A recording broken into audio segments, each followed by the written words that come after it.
नमस्कार, मैं अनिल कुमार श्रीवास्तव, श्रमिक नेता गया बिहार।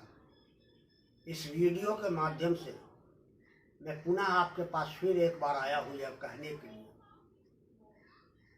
उन अप्रवासी मजदूरों के संबंध में जो बाहर के राज्यों से अपने अपने घरों में आए हैं, किस कठिनाइयों को सामना करते हुए, किस मुसीबतों को सामना करते हुए, किस प्रकार अपनी शारीरिक पीड़ा को झेलते हुए वे अपने अपने घर लौटे हैं, अपने अपने राज्य लौटे हैं। मैं उनसे यह निवेदन करना चाहता हूँ कि कृपया पुनः दोबारा आप वहां जाने का प्रयास नहीं करें। यही वह भयंकर भूल होगी कि जो आपको कुछ पैसे देकर ज्यादा दूसरे राज्यों के मालिकों के द्वारा आपको बुलाया जाएगा। अब आप फिर चंद पैसे के लोभ में आकर चले जाएंगे। मेरा कहना है आपसे कि जिस संकट के घड़ी में आप आए हैं, उस संकट को पैदा करने वाला जिम्मेवार बिहार की सरकार है। नीतीश कुमार जी ने साफ तौर पर यह कहा था कि मैं बिहार को जितनी भी कल कारखाने बंद है हम उसको चालू करवाएंगे। नए नए उद्योग और नए नए कारखानों का निर्माण करके यहाँ के लोगों को रोजगार देंगे। लेकिन आज एक भी कारखाना न तो नया बना और न पुराने जो थे वह चालू हो सके। समय दर समय बीतता चला गया। न जाने कितने वर्ष हो गए, पुनः फिर चुनाव आने वाला है बिहार सरकार की। अब आज फिर क्यों नहीं आप इस सवाल को लेकर के माननीय मुख्यमंत्री जी के समक्ष यह आवाज उठाएं कि अब हमको बिहार के अंदर ही हमको काम करने का अधिकार दिया जाए। क्यों नहीं आप यह ताकत लगा करके अकेले आप कीजिए, अकेले आवाज उठाइए। अगर मुख्यमंत्री जी के सामने आप आवाज नहीं उठाते हैं तो उनके जितने लोग हैं जो मुख्यमंत्री जी का कंठा माला पहन करके जो माला फेरते रहते हैं, जिन्होंने विकास पुरुष का दर्जा दिया है, उनसे लोगों को सामने जा करके अपनी डफली अलापिए वहां। उनको पूछिए कि आपके गुरुजी ने, आपकी सरकार के नेता ने कहा था कि हम रोजगार बिहार में देंगे, क्या हुआ? हमको रोजगार दो तो हम काम करेंगे। इसलिए उन अप्रवासी मजदूरों से, श्रमिकों से हम कहना चाहते हैं, मेरी आग्रह है कि आप बिहार सरकार को मजबूर कर दें रोजगार देने के लिए, दूसरे जगह नहीं। दूसरी बात, मैं यहाँ के बेरोजगार नौजवानों से, लड़कियों से कहना चाहता हूँ कि केंद्र सरकार, माननीय प्रधानमंत्री जी ने यह स्पष्ट कहा था पिछले सालों कि मैं 2 करोड़ बेरोजगारों को हम रोजगार देंगे प्रति वर्ष। कितने लोग को रोजगार दिया गया? माननीय प्रधानमंत्री जी ने कहा था कि 15 लाख रुपया हम दे देंगे खाते में। 1 लाख भी आया, 1 रुपया भी छोड़ करके आ सका? आप इस ओर भी देखें। बेरोजगार युवकों से भी कहना चाहता हूं सवाल पर कि आप केंद्र सरकार के जो लोग हैं, चाहे वह माननीय प्रधानमंत्री जी हो या उनके भक्तजन हो, उनके दलों के, उनसे आप पूछिए कि आपकी सरकार दिल्ली में है, आप हमको कहा था रोजगार देने के लिए, क्या हुआ रोजगार का? और रोजगार नहीं देंगे तो हम खाएंगे कैसे? हमारा घर कैसे चलेगा? भूखे रह करके नहीं।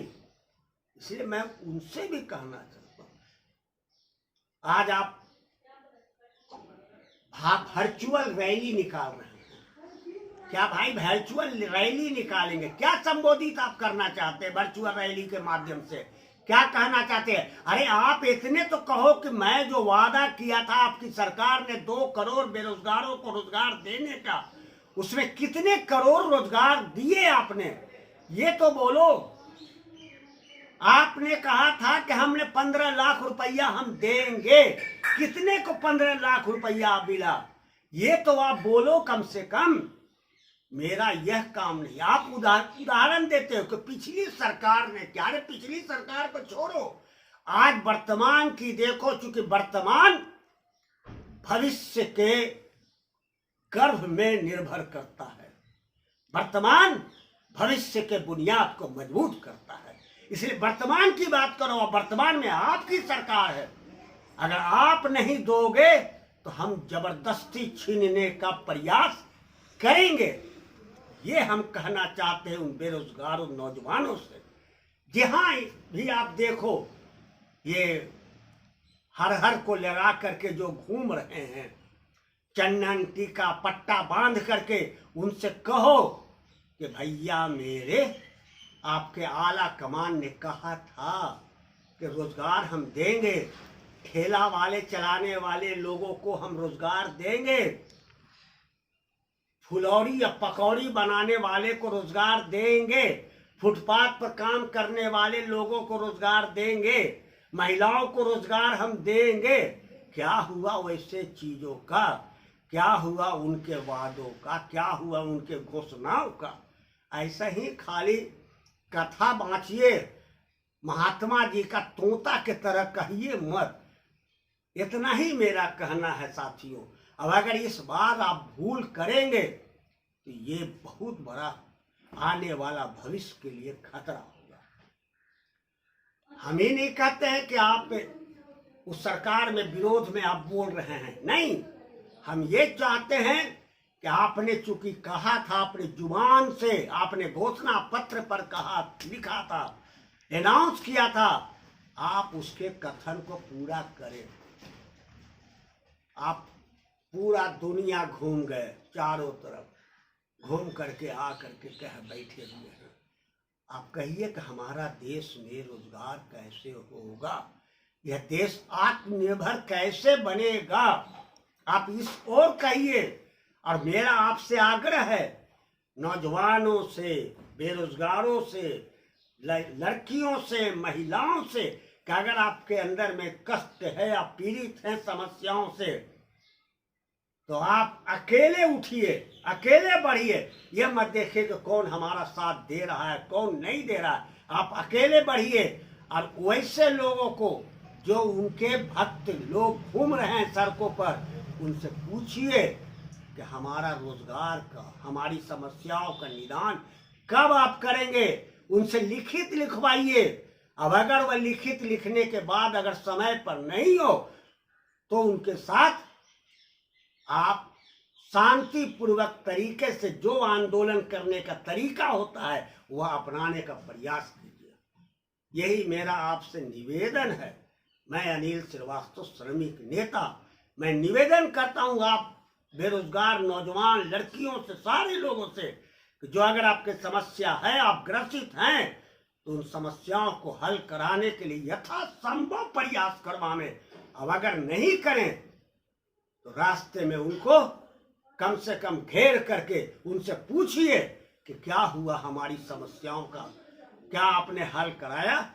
ये पोस्टर लगा लगा के, बैनर लगा लगा करके ऐसे हाथ जोड़ ले मत चलिए, जैसे लग रहा है बहुत बड़ा नेताजी आ गए हैं कहने के लिए। नहीं, अब जरूरत है कि आमने और सामने उन्होंने कहा है, अब आपको पूरा करना है। ये प्रश्न का जवाब उनसे मांगिए, तब यह देश आत्मनिर्भर की ओर बनेगा। साथियों, मेरा निवेदन है आपसे, मेरा यह आग्रह है कि आप इस ओर कदम बढ़ाने का प्रयास कीजिए। धन्यवाद।